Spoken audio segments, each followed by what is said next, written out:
तो शुरुआत किया जाए सेल से। इसमें हम लोग पढ़ेंगे पहले इंट्रोडक्शन टू द सेल, यानी कि सेल कोशिका। कोशिका है जो सेल है, यानी कि फंडामेंटल यूनिट ऑफ लाइफ। ये जो है मूलभूत इकाई है, हिंदी में कहा जाए, ठीक है। तो ये मूलभूत इकाई है, जीवन की एक मूलभूत इकाई है। अब इन्होंने खोज किसने किया? तो सबसे पहले डिस्कवरी रिलेटेड टू सेल, यानी कि सेल से जो भी रिलेटेड जुड़े हुए डिस्कवरीज हैं, यानी कि खोज हैं, वो पहले देख लेता हूँ, ठीक है। ये भाई साहब यहाँ पे क्यों चिपके हुए हैं फोटो, हमें समझ में नहीं आ रहा, ठीक। तो एक सेकेंड होल्ड कीजिए, ठीक है। होल्ड तो नहीं कर सकते हैं, रहने देते हैं, ठीक है। तो ये the cell was first discovered and named was Robert Hooke. Was क्यों लगाए कि अब ये नहीं रहे व्यक्ति, यानी कि 1665 ईस्वी में उन्होंने डेड सेल खोज की डेड सेल पे मृत कोशिका की खोज किए थे। अब इन्होंने एक कॉर्क पे, छल्ले पे, ठीक है, लकड़ी के छल्ले टुकड़े जो भी कहो, उस पे खोज किए थे 1665 ईस्वी में। फिर 1674 ईस्वी में आ गए लिवेन हॉक। वह बोले कि डिस्कवर्ड जो है लिविंग सेल पे पॉन्ड्स वाटर में किए थे, ठीक है। पॉन्ड्स वाटर में लिविंग सेल की खोज की है 1674 ईस्वी में। फिर डिस्कवरी ऑफ न्यूक्लियस, यानी कि सेल न्यूक्लियस, यानी कि कोशिकाओं की केंद्रक, रॉबर्ट ब्राउन ने 1831 में खोज डाला। अब सेल्डन एंड स्वान ने थ्योरी दी, सेल थ्योरी, जो कि अलग अलग थे, आगे पढ़ेंगे। 1839 और 1838 में दिए। अब पुरकिंजे दिए थे प्रोटोप्लाज्म सेल थ्योरी।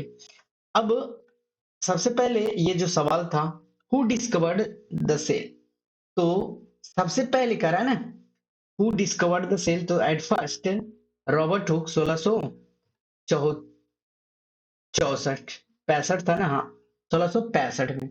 अब 1665 में ये कब किए थे? 1674 में इन्होंने लिविंग सेल, तो रॉबर्ट हुक ने डेढ़ सौ आना थे, डेढ़ सेल पे किए। अब सेल्डन जी ने 1800, सेल्डन एंड 1838 में सेल थ्योरी दी। चलिए भाई लोग, अब सेल थ्योरी के बाद आ जाइए। सेल थ्योरी पीछा कैसे छूटेगी, नहीं छूटने वाला। तो ऑल जो भी थ्योरी दी है सेल्डन बाबा ने, all the living organism are composed of cell, यानी कि सभी जीवित कोशिकाएं, जो जीवित जीव जो हैं, वो कोशिकाओं से कंपोज्ड यानी कि बने हुए हैं। फिर आए स्वान जी ने, the living organism made of one और मोर सेल, इन्होंने कहा सेल से बने हुए हैं, इन्होंने कहा वन ऑफ मोर सेल से बने हुए हैं, और फिर इन्होंने कहा सेल डिवीजन से मिलकर जो है, हाँ, सेल जो है बने हुए हैं, अपना सेल बना हुआ है। एक मिनट चार्ज लगा देता हूँ लैपटॉप। अब फिर अब उसके बाद इस पे हम लोग एमसीक्यू कर लिए हैं। फिर चलते हैं आगे। सेल को साइज, नंबर एंड शेप पे बांट दिया गया। तो सबसे पहले सेल नंबर पे, यानी कि नंबर पे, जैसे यूनिसेलुलर, मल्टी सेलुलर देखते हैं, यानी कि कोशिकाओं की डिफरेंट सेल नंबर। सबसे पहले इसमें होता है यूनिसेलुलर, जो कि जिनके पास होता है सिंगल सेल, ठीक है। ये सिंगल सेल वाले बैक्टीरिया और पारामीशियम प्रोटोजोआ जो भी है, जिनके पास होते हैं single cell, they have a single cell. अब बोला जाए मल्टी सेलुलर, तो इनके पास होता है मोर देन वन सेल। क्या हो जाएगा? More than one cell. Okay, complete. तो मल्टी सेलुलर में हम सब आ गए, एनिमल आ गया, एलिफेंट आ गया, जो भी है चल फिर रहा है, वो आ गया मल्टी सेलुलर। यूनिसेलुलर में बैक्टीरिया, पैरामीशियम, ठीक है, और प्रोटोजोआ, ये सब क्या हो गया? Single cell. अब इस पे सवाल है जो फटाफट निपटा देते हैं, पीवाईक्यू। सबसे पहले एक कोशिकीय जीव यूनिसेलुलर हो जाएगा। तो अगला सवाल क्या करा है? एक कोशिकीय यूनिसेलुलर जीव में कौन आ गया? तो बैक्टीरिया आ गया। पीवाईक्यू ये सारा देख रहे हो, आप तुरंत कर रहे हो, पढ़ लिए तब। इन जीवों में एक से अधिक कोशिकाएं होती है, तो ये अभी हमने पढ़ा मल्टीसेलुलर ऑर्गेनिज्म। अब paramecium is an example of, तो बैक्टीरिया एंड पैरामीशियम हम लोग यूनिसेलुलर ऑर्गेनिज्म में देख लिए।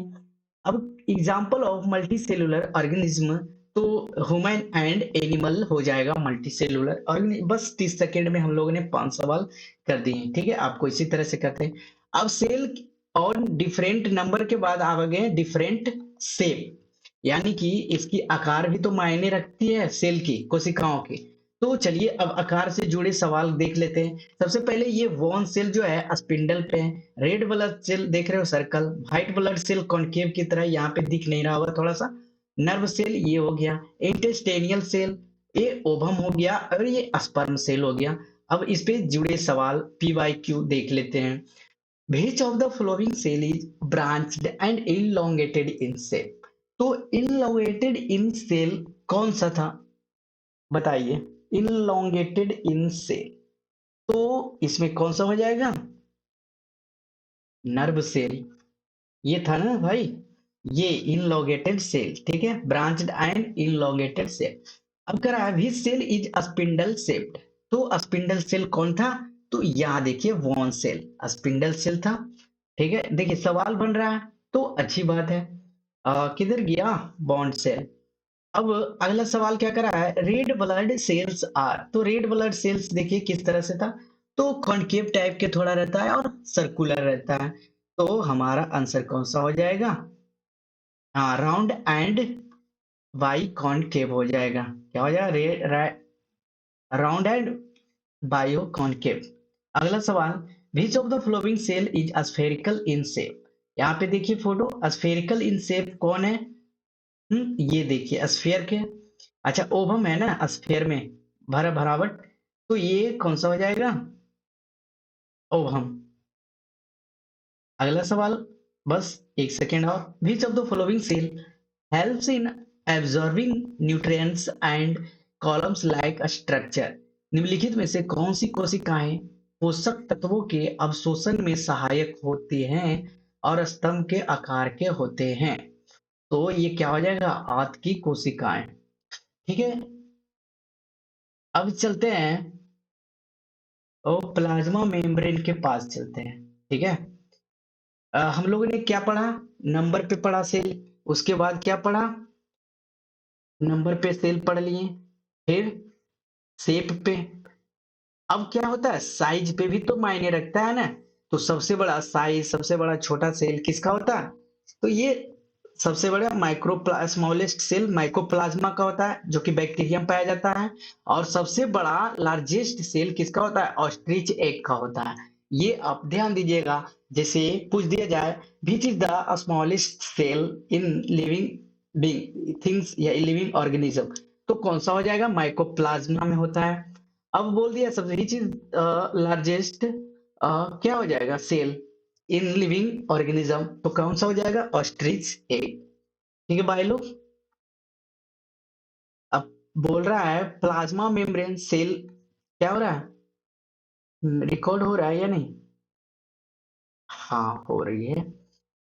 प्लाज्मा मेम्ब्रेन यानी कि सेल को कंपोनेंट, सेल कंपोनेंट कौन कौन होते हैं, तो ये plasma membrane, cell wall, nucleus, charge लगा, nucleus, cytoplasm and cell organelles. सबसे पहले आज हम लोग पढ़ेंगे जो है प्लाज्मा मेम्ब्रेन। ठीक है, ये plasma membrane outer most part of the cell होते हैं। ठीक है भाई लोग, ये plasma membrane outer most part of the cell होते हैं, यानी कि ये सेमी सिलेक्टिवली परमिएबल मेंबर्स है, यानी कि जैसे आपको ये गार्डिंग करता है, गार्ड है ये आपके शरीर का सेल मेम्ब्रेन, जिसे प्लाज्मा मेम्ब्रेन भी कहा जाता है, वो एक तरह का गार्ड के रूप में कार्य करता है। ये सबसे पहले लिखेंगे यहाँ पे मेरे साथ लिखिए, ये आउटर लेयर ऑफ सेल है। क्या है भाई लोग, outer layer of cell, outer layer, इसकी बात हो रही है प्लाज्मा मेम्ब्रेन। ठीक है, अब ये क्या काम करता है, तो शेप प्रोवाइड करता है, यानी कि आकृति प्रदान करता है। फिर ये किस में पाया जाता है, तो लिविंग में। ये सेमी परमिएबल है, क्या है, सेमी परमिएबल है, यानी कि ये जो है सिलेक्टिव चीजों को बाहर और अंदर जाने देता है हमारे बॉडी में। ये बना जो होता है प्लाज्मा मेम्ब्रेन, प्रोटीन इसमें 50% और लिपिड कितना होता है 50%। ठीक है, क्लियर यहाँ तक। अब चलते हैं इस पे सवाल। What is the function of plasma membrane, plasma झिल्ली का कार्य क्या होता है। तो क्या होता है भाइयों, it regulates movement of substances in and out. बोले ना, गार्ड का काम करता है। Which property of plasma membrane allows it control the movement of substances. Plasma झिल्ली की कौन सी विशेषता उसे पदार्थों की आवाजाही को नियंत्रित कर देती है। तो सिलेक्टिवली परमिएबल के कारण। अब आगे चलते हैं। Which gases can easily diffuse through a plasma membrane. तो इसमें कौन सा हो जाएगा, ऑक्सीजन एंड कार्बन डाइऑक्साइड। यहाँ पे देखिए होगा डिफ्यूजन है ना, like carbon dioxide and oxygen. ये डिफ्यूजन आगे पढ़ेंगे, ऑस्मोसिस आगे पढ़ेंगे। ये डिफ्यूजन इतना जान लीजिए हाई कंसंट्रेशन से लो कंसंट्रेशन होता है। ठीक है, परासरण इसे कहते हैं। अच्छा, अगला सवाल क्या कर रहा है, ये तो हो गया। विच of the following statement is not true about the plasma membrane. तो ये सिलेक्टिव चीजों की जाने देता है, ये तो सही है, पूछा है यहाँ पे not. It is the outer most covering of the cell, ये भी सही है। इट परफॉर्म्स फोटोसिंथेसिस, ये गलत हो जाएगा, ये हमारा आंसर यही हो जाएगा। It allows the exchange of gases carbon dioxide and, हाँ ठीक है, CO2 ऑक्सीजन। अब पूछ रहा है सवाल, which part of the cell is semi permeable. तो क्या हो जाएगा, plasma membrane also known as होता है, हाँ सेमी परमिएबल। अब एक्टिव एंड पैसिव ट्रांसपोर्ट के बारे में पढ़ लेता हूँ। तो ये passive transport substances have move from higher to lower concentration, मतलब सांद्र होता है, यानी कि उच्च सांद्र से निम्न सांद्र की ओर जो है सब्सटेंसेस यानी पदार्थ जो है मूव करता है, उसे पैसिव ट्रांसपोर्ट में कार्य करता है। अब एक्टिव ट्रांसपोर्ट में क्या करता है, लोअर टू हायर कंसंट्रेशन की ओर ट्रांसपोर्ट करता है। इसमें जो है पैसिव ट्रांसपोर्ट में नो एनर्जी रिक्वायर्ड, जबकि जो होता है इसमें एनर्जी की रिक्वायर्ड होती है, किसके लिए, फॉर्म एटीपी मॉलिक्यूल्स के लिए। अब पैसिव ट्रांसपोर्ट में ये स्लो मूवमेंट करता है, जबकि एक्टिव में रैपिड मूवमेंट करता है। पैसिव में होता है जो कि ओनली स्मॉल मॉलिक्यूल्स होता है and water molecules transported passively, जबकि एक्टिव ट्रांसपोर्ट में movement of large molecules एक्वर by active transport. ठीक है भाई लोग, ये ऑस्मोसिस समझते हो, जैसे इसमें दो पार्ट होता है। ऑस्मोसिस मतलब होता है प्रासरण, सही है ना, डिफ्यूजन, ऑस्मोसिस। ये osmosis the passage of water molecules across semi permeable, अभी पूछे सेमी परमिएबल कौन काम करता है, प्लाज्मा मेम्ब्रेन की काम होता है, from solution with high concentration to lower concentration. ये हो गया। जैसे आप घर में अचार देखते हो, हाइपरटोनिक आइसोटोनिक आइटोनिक हाइपोटोनिक हाइपरटोनिक पढ़ेंगे, उसमें अच्छे से समझ में आएगा। फिलहाल आप इसमें इंडोस्मोसिस एंड एक्सोस्मोसिस समझ लीजिए।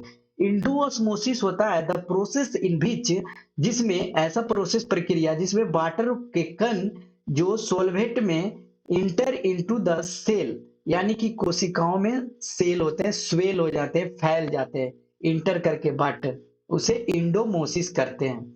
अब ये सिकुड़ जाते हैं, इस तरह से हो जाते हैं, ठीक है। ये ये क्या हो गया, सिकुड़ गया, मतलब इससे जो है अंदर से वाटर बाहर आ गया, यानी कि the process in which water molecules solvent move out the cell, इसमें होता है सिकुड़ जाता है, श्रिंक। इंडोमोसिस में क्या होता है, स्वेल, यानी कि फूलना। इतना याद रखिएगा, आए बात समझ में। अच्छा, इसमें एक क्रिया और है जो देख लेता हूं, ठीक है। इसमें हाइपो, ठीक है, पहला हो गया। चलते हैं हाइपोटोनिक, समझा देता हूँ, ठीक है, हाइपोटोनिक। इसमें क्या होता है, वाटर कंसंट्रेशन जो होता है ये हाई टू लो होता है, ठीक है। ये इनसाइड में होता है। अब एक दूसरा होता है आइसोटोनिक, जिसमें water soluble solute and solvent equal होता है विलयन एवं विलायक। और हाइपोटेनिक में होता है, इसमें वाटर ज्यादा रहेगा। ठीक है, अगर वाटर ज्यादा रहेगा तो वस्तु क्या होगा, फूलेगा। अब आइसोटोनिक में तो नो चेंज होता है, इसमें दोनों इक्वल रहता है, सोल्यूशन एंड सोलवेंट। ठीक है, अब तीसरा क्या होता है, क्या होता है, हाइपरटोनिक। ठीक है, हाइपरटोनिक, इसमें क्या होता है भाई लोग, कि ये जो होता है सोल्यूट सोलवेंट से ज्यादा होता है, यानी कि वाटर से ज्यादा होता है सोल्यूट। जो भी डाले, चीनी डालो या नमक डालो, वो सब ज्यादा होना चाहिए। तो ये ज्यादा होगा तो वस्तु अंदर में जो चीज जैसे किशमिश अंदर में रख दिए तो वो सिकुड़ जाता है। क्यों? क्योंकि वो जो लो कंसंट्रेशन से हाई कंसंट्रेशन की ओर जाता है। समझ में आ गया इतना?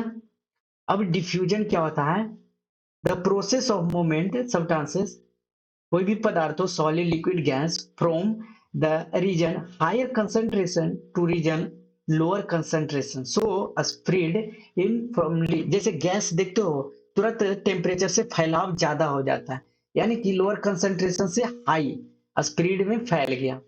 इसमें जैसे गिलास में ये देखिए पानी लिया, अब इसमें आप इंक डालिए, जैसे पानी लिए और थोड़ा सा इंक डालिए, उसमें सारा में मिक्स हो जाता है। ठीक है, यानी कि सबसे पहले यहाँ पे आया, फिर सेकेंड मेथड देखिए ये फैला, फिर वाटर का कलर ही चेंज कर दिया, इक्विवेरियम इक्वल कर दिया, यानी कि स्प्रेड यूनिफॉर्मली एक समान बहा।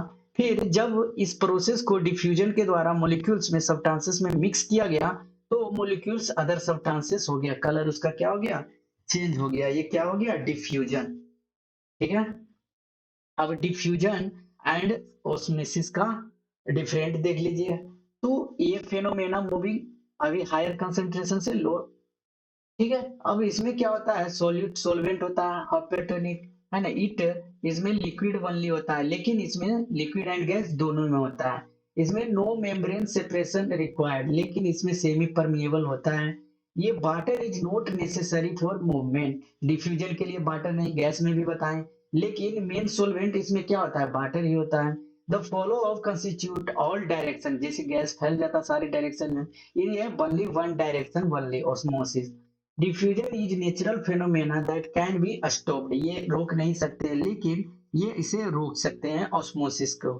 ठीक है, ये एग्जांपल जैसे इंक डाले थे वाटर में, अब इसका example red blood cell swell up to compose to water, ये रहा डिफरेंट। किसी को दिक्कत? अब टाइप ऑफ सॉल्यूशन अभी हमने समझाया, हाइपरटोनिक। ठीक है, हाइपरटोनिक यहाँ पे दिया गया है, आइसोटोनिक। तो आप लोग जो है फटाफट से एक बार फिर से आप भी बता दीजिए। हाइपोटोनिक, इसमें क्या कर रहा है, हायर सोल्यूट इनसाइड हाइपो में, फिर हाइपर में क्या कहा, हायर सोल्यूट आउटसाइड, यानी कि इसमें वाटर ज्यादा रहेगा, लेकिन हायर इसमें वाटर बाहर में ज्यादा रहेगा। जैसे नहीं समझे, जैसे हाइपरटोनिक में पहला ले लिए, ये हाइपरटोनिक में इसमें जो है पानी की मात्रा सबसे ज्यादा होगा हाइपरटोनिक में, यानी कि अंदर में। तो इसमें अगर किशमिश कोई चीज डाल दिए हाइपरटोनिक में, और नमक की मात्रा इसमें ज्यादा हो गया, हाइपर हो गया, यानी कि नमक की मात्रा हो या चीनी की मात्रा हो, है ना, तो वाटर मूव्स आउट। ये जो वस्तु कोई भी ऑब्जेक्ट किशमिश जैसे डाले, तो इसका सोचिए ये वाटर होता है अंदर से। ठीक है, पहले तो सोख लेता है, चीनी जो हो गया सब ले लिया, अब फिर जो भी रहता है इसके पास भी रहता है, वो श्रिंक कर देता है, सिकुड़ देता है। ठीक है, यानी कि H2O बाहर ला देता है। अब आइसोटोनिक में H2O जो है सेमी पर, यानी कि ये इक्वल वाटर की तरह रहता है, तो कुछ फर्क नहीं पड़ता है। अब हाइपोटोनिक में क्या होता है, हायर आउटसाइड में वाटर ज्यादा होता है बाहर में, और वाटर मूव्स इन, यानी कि अंदर की ओर ज्यादा होता है, तो ये स्वेल फूल जाता है, H2O, है ना। तो ये हाइपोटोनिक में स्वेल होना यानी कि फूलना कहलाता है। ठीक है, यहाँ पे देखिए इंडोसाइटोसिस अंदर जा रहा है, एक्सोसाइटोसिस ये बाहर आ रहा है खून। अब तो समझ में आ गया भाई। अब चलते हैं सेल वॉल, ये तो हमारे रीढ़ है ना। ठीक है, ये नॉन लिविंग थिंग है, ये non living rigid outer covering of plants, ये स्पेशल प्लांट्स का ये पार्ट है, ये एनिमल में नहीं पाया जाता है। ये प्लांट में जो बना होता है, किसका बना होता है सेल वॉल, तो सेलुलोज का बना हुआ होता है। ठीक है भाई। अब बोल देंगे प्लांट में, तो बैक्टीरिया में जो होता है, ठीक है, बैक्टीरिया में सेल वॉल होता है, वो किस चीज का बना होता है, तो ये पेप्टिन का बना होता है। अच्छा ठीक है। अब बोलेंगे कि फंगी में, ठीक है, फंगी में जो क्या सेल वॉल बना होता है, वो किस चीज का बना होता है, तो ये चिटिन का बना हुआ होता है। इतना समझ में आ गया भाई, चिटिन का बना हुआ होता है। तो यही जो है, ये सेल बॉल का काम क्या है, जेट सेक्रेटरी का काम करना। जेट सेक्रेटरी समझते हो, या फिर हाँ मतलब हाई सिक्योरिटी देना बॉडी को, मतलब पूरा हीरो की तरह एकदम फाइट करता है, ये वो या, ठीक है, यानी कि स्ट्रक्चरल स्ट्रेंथ देता है। लाइज आउटसाइड प्लाज्मा मेम्ब्रेन, ठीक है ना। ये पैल्मोसिलाइसिस करता है, यानी कि occurs in living cell, plant cell, when they lose water through osmosis. अभी ऑस्मोसिस समझे। Result in shrinking of cell content, यानी कि जब आपको पास पूरा सोख लेता है, ठीक है, कोई पेड़ उड़ का देखते हैं, तो वो मरने के कगार पे आ जाता है, तब सेल बॉल जो होता है पूरा जोर से लगाता है, अपना ताकत लगाता है और बचा लेता है। ठीक है, यही काम है सेल बॉल का, हीरो का। तो इस पे सवाल हो जाए भाई। तो कह रहा है ये पीवाईक्यू है, why cell walls are only present in plant but not in animal. यानी कि कह रहा है सवाल कि क्यों जो है प्लांट सेल में ही पाया जाता है, एनिमल सेल में क्यों नहीं। तो इसका जवाब देखिए, cell wall is present in plant while animals have a cell membrane, यानी कि cell wall is present in plant while cell membrane animals have a cell membrane, उसके जगह cell membrane. Cell wall mainly helps the plant to remain rigid and fixed. अच्छा, जिस तरह से हम लोग चलते हैं, अगर हम सब में सेल वॉल आ जाए तो हम सब भी एक जगह फिक्स्ड हो जाएंगे ना, ये रिजिड एंड फिक्स्ड करता है। This helps the plant because they are immobile. Immobile समझते हो, इधर से उधर नहीं घूमता है, भटकता नहीं है, एक जगह स्थिर रहता है। ठीक है। The cell wall mainly contains cellulose. Cell wall किसका बनाता है, सेल्यूलोज का। मेन रीजन भाई trunks and branches of trees are, यही कारण है कि पेड़ के जो है, हाँ, जो जड़ है और तने मजबूत होते हैं सेल बॉल के ही कारण। अब समझ में आया। ये न्यूक्लियस जो है आगे पढ़ेंगे, ठीक है, नेक्स्ट पार्ट में पढ़ेंगे, इसका पार्ट 2 लाते हैं। ये पार्ट 1 कैसा रहा आप लोग कमेंट में जरूर बताइए। वीडियो कैसा लगा, लाइक कमेंट शेयर कीजिए, और प्ले लिस्ट आप लोग भाई लोग चेक करते रहिए। मिलते हैं, शुक्रिया वीडियो देखने के लिए।